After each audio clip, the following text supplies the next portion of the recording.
Wow. Riveting stuff. I love that feature. So this is not going to happen very often, but there is a feature in this game that I don't believe ever returned or was tried before, and it was that nouveau style recap of the last 4, I guess in this case, major events that occurred during gameplay session. And I just think it's so charming. I mean, first of all, the way that I don't even know how it works, where it shows you not only what you did, but exactly what you did. It's a recording of your movements, the inputs that your character was doing. I'm not exactly sure how it works, honestly.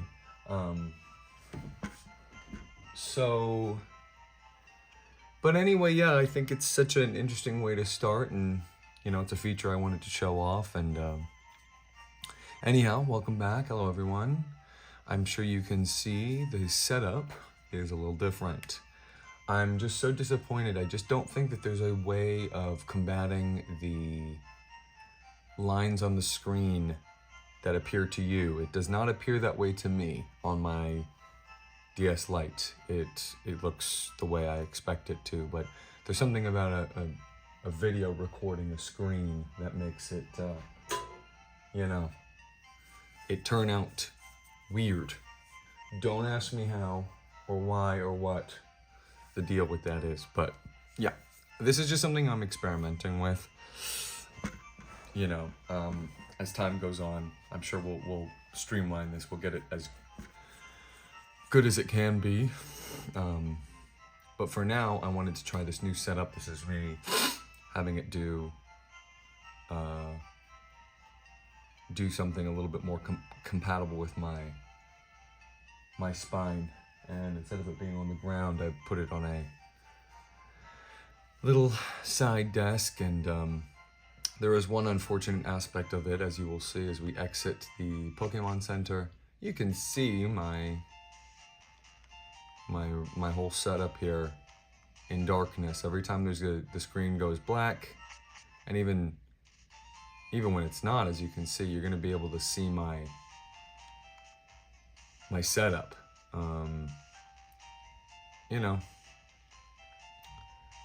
I don't know. Is it a good thing? Is it a bad thing? Is it? Do you guys like it? Do you not like it? If you don't like it, and I watch this and I think back and I think, oh man, this stinks, I'm gonna figure out a new method. But if you don't like it, you are in luck. The amount of footage that I'm gonna capture right this moment is going to be mercifully short. A little personal note. So if you don't care, you can just skip ahead 10, 15 seconds, maybe even 20. It is my birthday, and I'm biding my time, waiting to go about my day. Had a few minutes to spare, and I thought, hey, what better way to do it than my birthday, than spend it with you guys. So yes, this is a new day compared to last episode, and I'm excited. I wanna capture the rest of the Pokemon that we can from Viridian. I think probably challenge a few of the trainers there, and then hopefully make some headway in the game. Just even, every step counts, but the game is still in a pretty simple state at this time. So it's not going to be too tough to, and look, I mean, the stabilizing force of me having to friggin', move the screen, I mean, your perspective being, is it even straight, We're going to go back in the forest. I have so much to say about those little vignettes that played before when the game starts and you haven't played. and it's reminding you of everything you did. It's so funny. Yeah, I love the movement recreation, or I don't know if it is a recreation or not. I think it might be just the state of play. And that I don't know if it's showing what it is or what it's supposed to be or what, but I think Pikachu is a good option for this switch training style that I'm trying to do, where I set up KOs from my Pidgey. Because now I'm just going to have to sit here and growl until it KOs me, which is going to make it prolonged. It's going to start doing one hit per tackle. Well, since we have some time here, yeah, let me know. I mean, you know, I'm obviously, it's sort of a wink, wink, nudge, nudge every time I say something like this. But seriously, if you like this new setup more, where I think it's more in frame and perhaps more stable, or however you want to say it, and you think it's cool, you let me know. You tell me how you like it. If you do. If you don't, you can tell me that too.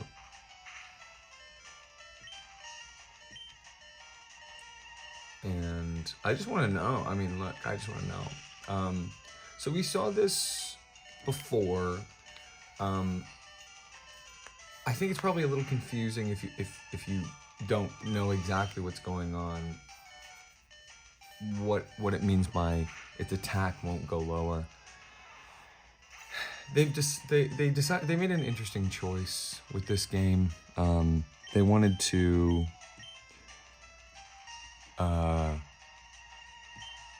have two different meanings to attack, basically. You have your stats. Woo, come on. Go Dusty. Go Dusty. That's what I like to see. And we get Sand Attack, baby. Sand Attack, very interesting move. Let's check that out. This is, to be honest with you, this is the only move we really need to beat Hana at this point. It says a lot of sand is hurled. I like that distinction at the foe, and it reduces accuracy. So this is a good example. Here, we'll actually leave it on the screen for a second while I explain this. The moniker escapes me to describe what the difference is between the attack stat that a Pokemon has, where, for example, Pidgey has, 10 attack, 9 defense, 9 special attack, 7 special defense, and 12 speed, and 19 HP. Those are always stable. Those don't change and dictate the amount of damage and how quickly the Pokemon moves in a battle. Then within a battle, you have status moves such as Sand Attack, which can lower the Pokemon's stat or stats, or raise its stats or whatever by a certain amount of stages. So we'll say that these are like stages of attack, stages of accuracy, accuracy not being a stat. And not even explaining this well, but essentially a Pokemon's status can go up or down by 6 stages. So what is a stage? I don't know the exact number off the top of my head, but let's just call it a 1.5 times decrease, essentially. So if your Pokemon would do 10, then its status in battle is lowered by 1 stage. It's now going to be doing 1.5 times less than what it did previous. Accuracy is a little different. Accuracy is dependent on a move's base power and accuracy. And so that's crazy that we saw another Pikachu. I don't know if I made it clear. It's very rare in this forest. So kind of surprising. So yeah, as an example, Howard's attack fell. Its stats aren't decreasing. There's just a negative multiplier being subtracted off the top of its total stat. I'm happy that it's lowering my attack because I don't want Howard to gain any experience. At a certain point, I'm hoping that it will faint. Eventually, once I'm confident that Dusty can stand on its own two cute little feet, I'm not going to need to do this. Plus, the party right now is essentially just Dusty with all these other creatures just kind of being side characters. I wanted to show off Sand Attack, but it's not worth it. Oh, I mean, you know, you can't. It's funny. It's just funny. You can't make this stuff up, folks. Paralysis, as we saw, it lingers after the battle. It makes you miss like 25% of your turns because the Pokemon is fully paralyzed. I'm not gonna make a rude joke about actual paralysis that people experience. I wouldn't have that sort of humor. We're gonna see if we can get the paralysis to proc this episode. I think that's gonna be a really cool way to end it. I think everybody will really laugh at that and think that's funny. Stay away from grassy areas. Oh, look, a Pokeball. So the overworld has these Pokeballs, but they're not Pokeballs when you pick them up. They can be anything. So oftentimes they're very useful. So anytime you see those, if you want one, you gotta get it. I think you'll all notice that Irene, you know, I think this is, they call this in the Irene Gambit, did get the incorrect nickname scheme. I've been capitalizing every letter of every word. And Irene didn't get that treatment, so Irene is the odd rat out. So yeah, you've seen me doing this stage lowering strategy where I lower in this case, Rattata is lowering Weedle's defense to make physical moves deal more damage for the duration that it stays in this battle.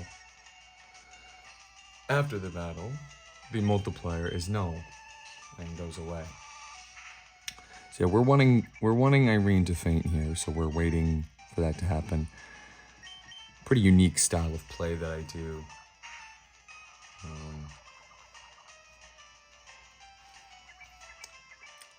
Thank goodness. So Irene is poisoned. I wanted to show this off. This is what it's like when a Pokemon is poisoned in battle. They take a small percent of their health away per turn. And Weedle's defense won't go lower because it's already been lowered by 6 stages. Why 6? I don't know. You tell me.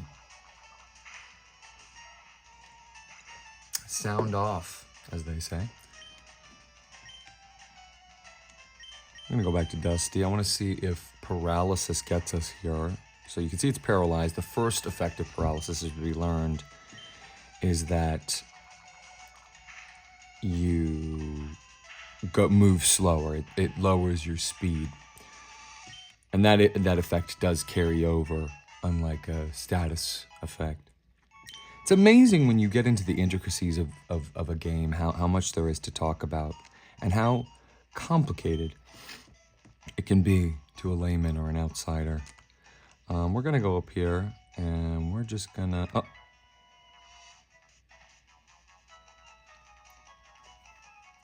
Guys, what's going on? Why did that person have an exclamation over their head and now they're talking to us? What? Battle them? What? I didn't consent to this. Bugcatcher Rick? What the? Okay, so I guess if any...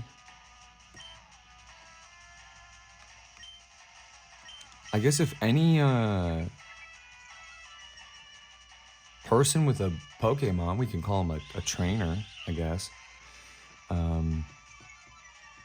ends up striking up a conversation with us by seeing us, they can challenge us, and it seems there's nothing we can do about it. And as we saw previous, we can't run. So if you get spotted, you fight. Now,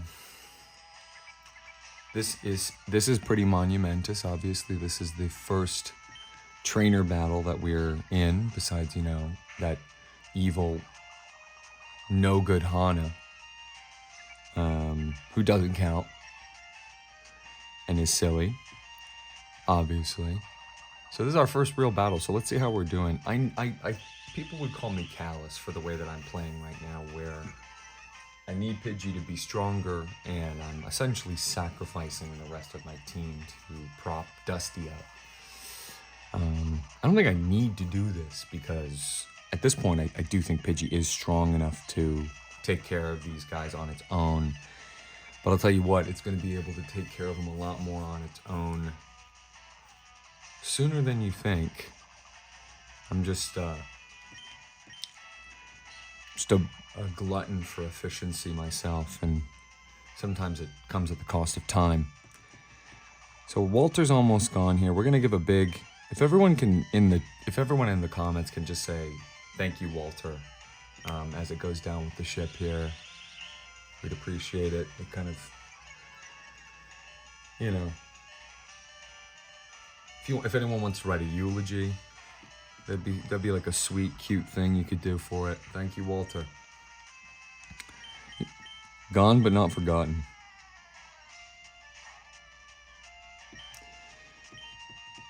So we are going to see, we did as well in the last battle, but I don't know if I made mention of it. We're going to see the effects of a feature in the options menu that is optional and a way to play the game. Right now, as you can see, the trainer we're fighting, the bug catcher, he just immediately sent in his Caterpie, and that's because we're on set mode. We don't get a chance to switch between Pokemon. If you play on switch mode, you can change your Pokemon at will. So there you see the effects of paralysis. It's a random chance, I believe, to not move every turn that the Pokemon is paralyzed. I want to show off Sand Attack here. This is a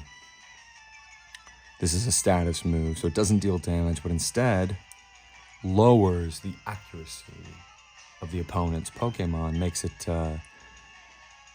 more difficult to hit. You.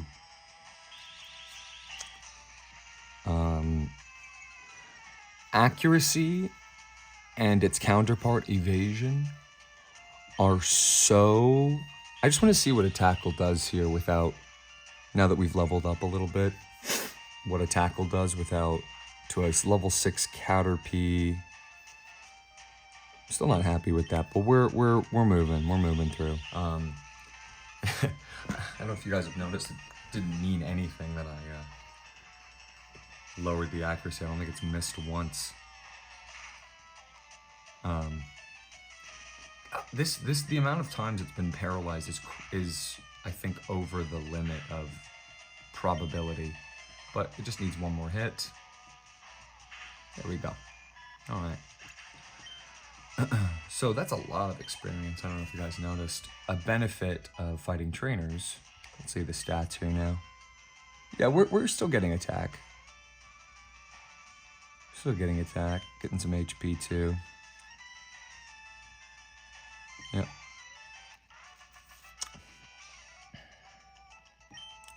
Bug catcher Rick. No, Caterpie can't hack it.